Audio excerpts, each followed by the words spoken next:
So the question about drugs is really a question about whose life is it? Is your life your own to do with as you please? Do you really have a right to life? And that, if you do, and if it's true that the government has no right to impose on you what it thinks is good or bad for you, even when it knows what's good or bad for you, then it cannot prohibit you from using drugs. You should be allowed to use anything you want as long as you're not hurting other people, as long as you're not putting other people at risk. So I certainly think that there need to be laws about unsafe driving and being under the influence of whatever. But if you're under the influence in your own living room and you're not hurting anybody except yourself, that's your problem.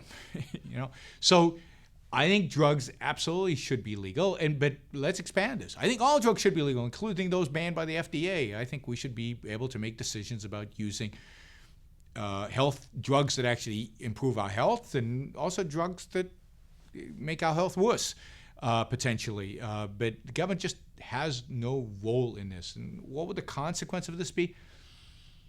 In the short term, drug use would increase.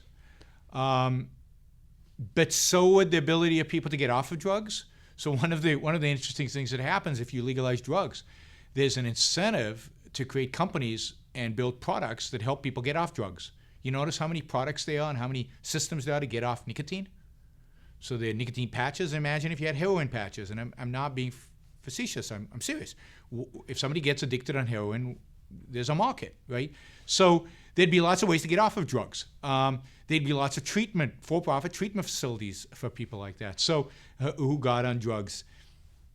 So in the short run, I think it would go up. In the long term, I don't think it would change much. I think the reasons people use drugs, I don't think the illegality of drugs is what drives people not to use them who really want to use them.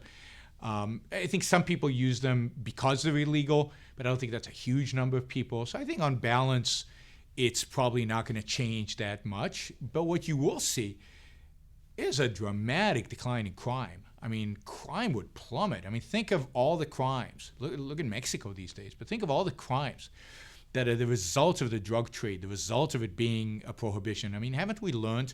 The first prohibition, the prohibition of alcohol, created the mafia as we know it today. I mean, prohibition really built up the Al Capones and the gangsters of the 1920s that really established a framework for the mafia that exists to this day.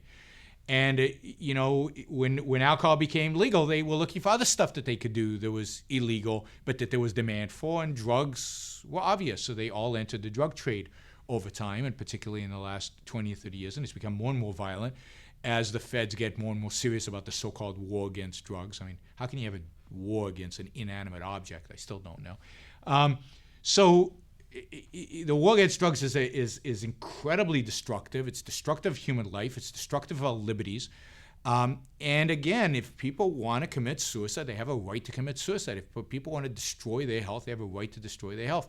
As long as they are not physically harming other people, as long as they're not putting the lives of other people in danger, they have a right to do with their body as they wish. And government needs to get out of that business.